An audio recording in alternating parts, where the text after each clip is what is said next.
사람이 인생을 살아가면서 희망을 잃는 것보다 더 무서운 일은 없습니다. 희망을 잃으면 인생의 방향을 잃게 되고 삶의 의욕이 없어지고 또 자신도 모르게 마음과 생각이 부정적으로 변합니다. 희망을 잃을 때 건강한 사고력이 없어지고 모든 사물의 장점보다는 단점만 눈에 먼저 보여집니다. 희망을 잃으면 작은 일에도 쉽게 절망을 잘하고 자신도 모르는 사이에 분노를 잘 내게 됩니다. 이런 사람들은 문제를 만나면 해결하려고 하는 의식보다는 자신을 방어하려는 합리화를 시키고 남에게 책임을 전가시키고 전혀 대안도 없는 비판만을 좋아합니다. 그리고 남을 정죄하기를 잘합니다. 여러분, 희망을 잃은 사람일수록 심리적으로 또는 정신적인 장애가 굉장히 심합니다. 육체적인 장애보다 더 무서운 장애는 육체는 멀쩡한데 정신적으로 또 성격적으로 나타나는 더 무서운 장애가 있음을 우리 스스로가 깨닫게 됩니다. 전에 22명을 연쇄살인했던 유영철이를 기억할 것입니다. 불우한 어린 시절을 보냈고 성격적인 결함이 있었고 결혼 생활은 파탄에 이르고 여성들에 대한 그 증오심과 복수심으로 가득 차가지고 그는 22명이나 연쇄살인을 저질렀던 끔찍한 살인범이 되었습니다. 희망을 잃은 절망이 미움과 증오와 분노로 표출이 되었다는 겁니다. 그래서 절망이란 죽음에 이르는 병이라고 했습니다. 우리는 지금 치유와 회복이 필요한 때입니다. 지금 이 시대에 필요한 것은 저는 희망이라고 생각합니다. 그런데 희망찬 비전을 제시하지 못하는 데에 안타까움이 있는 거예요. 요즘 청년들은 당장 직장을 선택하기가 너무 어렵습니다. 시간은 흘러가고 초조해지기 시작합니다. 노인 어른들은 장수시대라고 말하지만 실제 노후 보장이 불안합니다. 삶이 불확실하기 때문에 사람들의 마음에 여유가 없고 왠지 날카로워지고 대부분 신경이 아주 예민해 있습니다. 요즘 길을 가다가 여기 쳐다만 봐도 왜 쳐다보냐고 시비를 걸면서 싸움이 붙습니다. 차를 몰고 가다가 조금 앞서가면요, 뭐 나이고 뭐고 상관없이 입에 거품을 물고 거친 욕을 막 퍼댑니다. 왜 그런 줄 압니까? 사람들의 마음속에 여유가 없어요. 신경이 예민하고 날카로워져 있기 때문에 그렇습니다. 요즘 가정 파탄도 굉장히 심합니다. 지금 이혼율이 47%까지 올라가고 있다래요. 그리고 극단적인 행동을 뭐 서슴없이 저지릅니다. 전에 아내가 신용카드를 무분별하게 사용했다고 해서 부부 싸움이 벌어졌는데 부부가 싸움을 하다가 아내를 흉기로 찔러가지고 살해를 해버렸어요.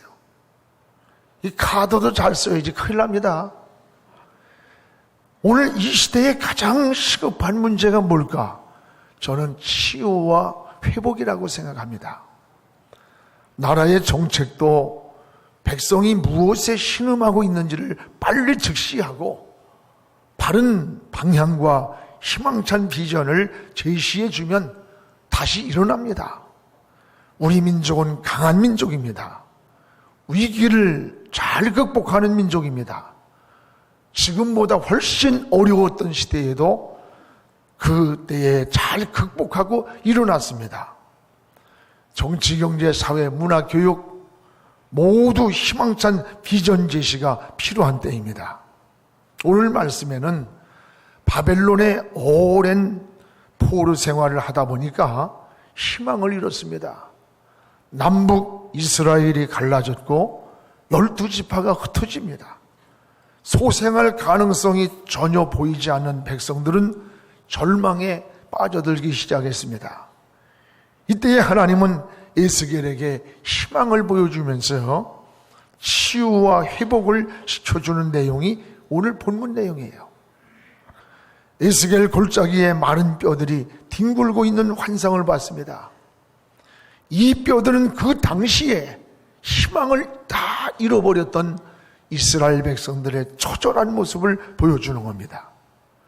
하나님은 에스겔을 향해 이 마른 뼈들이 능히 살아나겠느냐고 물었습니다. 에스겔은 아무 힘없이 난 모릅니다. 하나님만이 하십니다라고 대답했습니다. 이때 하나님은 에스겔을 향해서 이렇게 말합니다. 이 마른 뼈다귀를 향해서 말씀을 대언하라. 그러면 살아날 것이다. 희망을 줬어요. 말씀을 대언하니 뼈들이, 뒹굴던 뼈들이 사방에서 모여들어서 사람의 모습을 갖추게 됐습니다. 그리고 났는데 또다시 에스겔은 이 사람이 갖추어지지만 움직이지 못하고 있는 이들을 향해서 이번에는 생기를 대언하라고 합니다.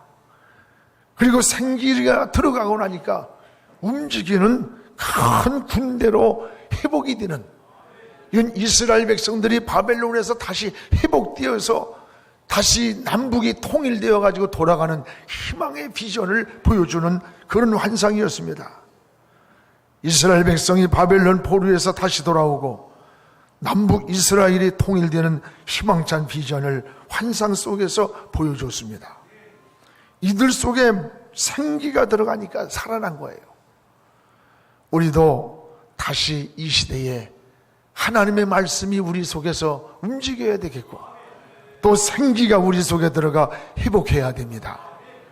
그래야 영적으로 가정적으로 회복이 되고 생업이 일어나고 민족이 치유되고 회복되는 운동이 일어나게 될 것입니다. 그러면 에스겔이 본 이 마른 뼈들은 무엇을 의미하는가? 지금 에스겔이 본 이 마른 뼈들은 무엇을 의미하는 것인가? 오늘 2절을 같이 한번 읽어보겠습니다. 나를 그 뼈 사방으로 지나가게 하시기로 본즉 그 골짜기 지면에 뼈가 힘이 많고 아주 말랐더라. 에스겔 골짜기에 뼈들이 많은데 아주 말라버렸어요. 이것은 그 당시 바벨론의 포로 생활하는 이스라엘 백성들의 아주 처절한 모습이에요. 뼈가 아주 말랐다는 말은 희망이 보이지 않는 절망적인 상태를 말하는 겁니다. 여러분, 우리도 이럴 때가 있지 않습니까? 때로는 심령의 은혜가 마르고 기쁨과 평안이 마르고 믿음이 마르고 기도가 마를 때가 있습니다. 그뿐입니까? 우리의 삶의 현장도 마치 마른 뼈와 같을 때가 있어요. 어느 날 갑자기 건강이 무너지고 또는 사업이 무너지고 가정이 깨지고 사회가 혼란에 빠질 때가 얼마나 많습니까? 하나님은 이런 백성들을 아시고 에스겔에게 이런 질문을 합니다. 3절에 인자야, 이 뼈들이 능히 살아나겠느냐? 이 뼈들이 살아나겠느냐? 에스겔의 대답은 주께서 아십니다. 난 모릅니다. 주께서만 아십니다. 이 말은 에스겔의 눈에는 전혀 희망이 보이지 않는다는 거예요. 에스겔의 눈에는 불가능해 보였다는 거예요. 그러나 하나님은 희망의 눈으로 하나님의 역사를 바라보라고 권면하고 있는 겁니다. 사랑하는 여러분, 문제를 만날 때에 여러분은 지금 어디를 바라봅니까? 환경을 바라봅니까? 사람을 바라봅니까? 하나님을 바라봅니까? 오늘 신앙의 눈으로 하나님의 역사를 바라보는 여러분 되기를 주의 이름으로 축복합니다. 우리 민족의 통일도 환경만 바라보면 남북관계가 도저히 풀리지도 않고 너무나도 멀리 있는 것처럼 느껴질 것입니다. 그러나 하나님이 이스라엘 백성들을 출애굽시킨 것은 이 사람의 힘이 아닙니다. 전적인 하나님의 손길이었습니다. 통일되기 전에 전문가들은 20년이 지나고 30년이 지나도 절대로 통일되기 힘들다고 했습니다. 그러나 하나님이 손을 대시니까 동서독을 가로막고 있는 베를린 장벽을 한순간에 무너뜨려 버렸어요. 여러분, 세계에서 유일한 분단 국가는 같은 동족으로 우리밖에 없어요. 우리 민족의 통일도 우리는 준비해야 하지만, 그러나 근본적으로 하나님이 38선의 장벽을 걷어주셔야 합니다. 하나님의 때가 이르는 날 반드시 이러한 통일의 역사가 이루어지리라 우리는 확신합니다. 우리 민족의 문제나 개인의 문제나 육신의 눈으로 보고 마른 뼈들 같다고 절망하기에 앞서 하나님의 눈으로 치유되고 회복되는 하나님의 역사를 바라보는 것이 신앙입니다. 여러분이 질병도 마찬가지예요. 의사의 눈에는 절망이라고 할지라도 신앙의 눈으로는 희망을 볼 수 있어야 합니다. 의사가 끝이라고 말해도 하나님이 살려주면 살 수 있다고 믿어야 됩니다. 예수님은 죽은 나사로를 향해서 죽었다고 하지 않고 잔다해서 잔다고, 이 말은 문제를 보지 않았다는 말이에요. 인생의 진로도 하나님의 눈으로 바라보는 이런 희망의 모습이 필요한 것입니다. 가나안 땅에 12지파에서 지도자를 뽑았습니다. 그들을 갖다가 정탐을 시키고 왔는데 10사람은 이 지도자들이 부정적인 보고를 하잖아요. 우리 못 들어갑니다. 문에는 장대 많은 사람이 지키고 우리는 그들에 비하면 메뚜기 새끼만 합니다.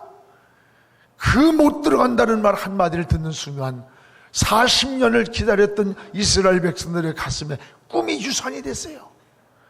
통곡을 하면서 뒤돌아보면서 하나님을 원망하고 지도자를 원망하기 시작합니다.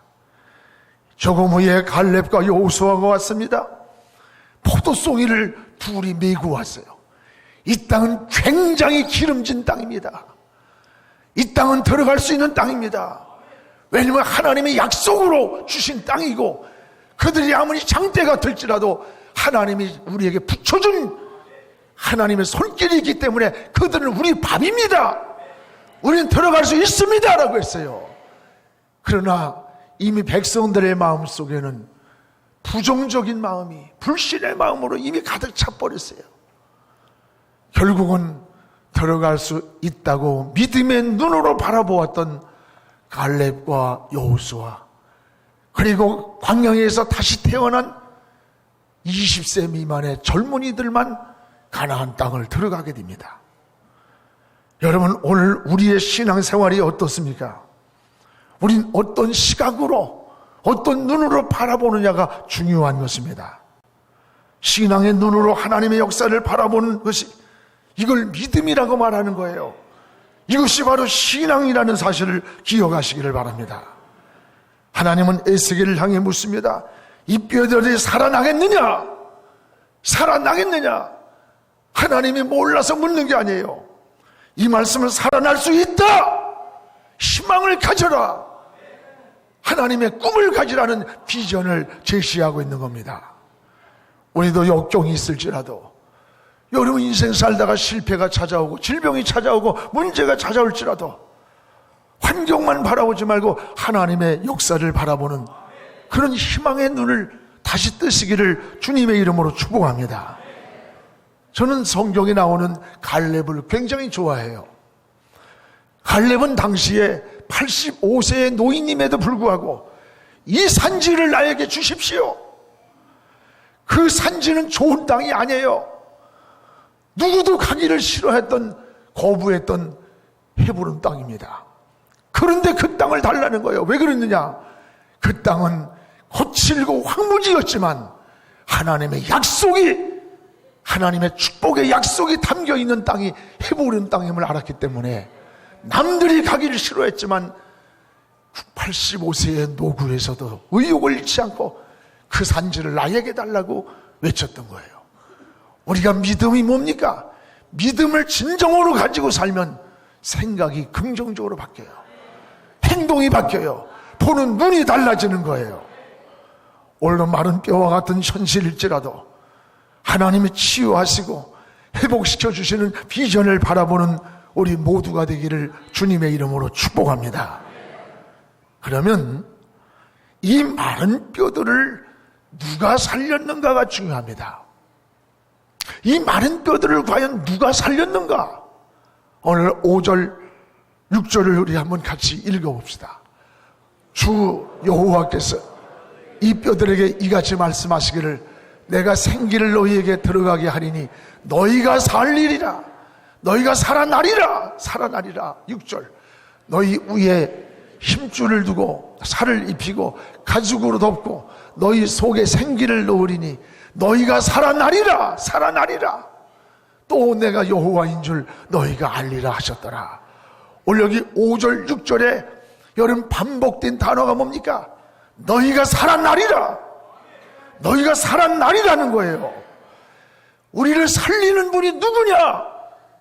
바로 하나님이셨습니다. 그렇습니다. 근본적으로 살리는 분은 하나님이십니다. 하나님은 전능하신 분입니다. 이스라엘 백성을 바벨론의 포로에서 치유하고 회복시킬 수 있는 분은 하나님밖에는 없습니다. 하나님이 못하실 일이 어디 있겠어요? 그러나 사람의 능력과 도움은 한계가 있다는 것을 항상 절감해야 돼요. 아무리 사랑하는 형제가 있고 아무리 사랑하는 자식과 부모가 있을지라도 내가 도와줄 수 있는 것에 대한 것은 한계점이 있음을 우리가 깨달아야 돼요. 제가 아는 어느 목사님이 눈물이 글썽이면서 고백하는 이야기입니다. 유치원을 다니는 자녀가 있었습니다. 그 자녀가 2층 베란다에서 그만 떨어져 가지고 뇌에 손상을 입었습니다. 혀가 잘라졌습니다. 뼈가 부스러진 거예요. 근데 이 아이에게 마취를 놓으면 의식을 잃을 수가 있고 또 치료가 굉장히 힘들어질 수 있기 때문에 이 아이의 손발을 침대에다 묶어놓고 생으로 부러지고 부서진 뼈를 맞추는 거예요. 그리고 수술을 집도했습니다. 마취도 놓지 않고 살을 찢는데 그 아픔과 그 고통의 울부짖음 속에서 의사도 쳐다보지 않고 누구만 쳐다보냐? 옆에 서 있는 아버지만을 쳐다보더래요. 오직 아버지만 쳐다보면서 아빠 살려줘, 살려줘, 아빠라 살려줘, 살려줘 하고 자기 아버지만 쳐다보고 울부짖고 있는데 그 고통에서 몸부림치는 자기 아이에게 자기가 아무런 힘이 없는, 도와줄 수 없는 무기력한 자기 모습을 보면서 처절하게 눈물만 흘렸다고 그래요. 그렇습니다. 여러분, 사람의 도움이라고 하는 것은 항상 한계점을 가지고 있어요. 우리는 하나님의 도우심만이 무한함을 우리가 깨달아야 돼요. 하나님만이 이스라엘 백성을 바벨론에서 해박시킬 수 있음같이 우리는 하나님의 전능하심만을 고백하고 그분만을 바라보고 그분만을 의지하고 그분의 이름을 부르면서 나가야 되는 것입니다. 여러분, 사람이나 환경이나 세상 조건 너무 의지하지 마세요. 세상 것들은 의지한 것만큼 실망으로 돌아올 때가 얼마나 많은지 몰라요. 형제간에, 친구간에, 자식도 마찬가지예요. 기대한 것만큼 상처받을 때가 얼마나 많습니까? 우리는 하나님을 의지해야 합니다. 하나님의 손에 붙들려야 합니다. 하나님 손에 인생을 맡기시기를 축복합니다. 하나님이 도와주시면 안 될 게 없습니다. 아무리 세상이 불황이라고 해도 하나님이 붙여주시고 열어주시면 되는 거예요. 하나님이 옥문도 열지 않았습니까? 묶여있는 쇠사슬도 풀지 않았습니까? 오늘 마른 뼈를 살리신 그 하나님이 여러분의 인생의 길도 치유하시고 회복시켜 주시기를 주님의 이름으로 축복을 합니다. 또 하나, 이 마른 뼈가 사는 방법이 두 가지가 있습니다. 이 마른 뼈가 어떻게 살 수 있느냐? 이 마른 뼈는 바로 그 당시에 포로 생활하던 이스라엘 백성들의 처절한 모습이라 그랬어요. 이들이 사는 방법이 뭐느냐? 두 가지입니다. 하나는 따라합시다. 하나님의 말씀.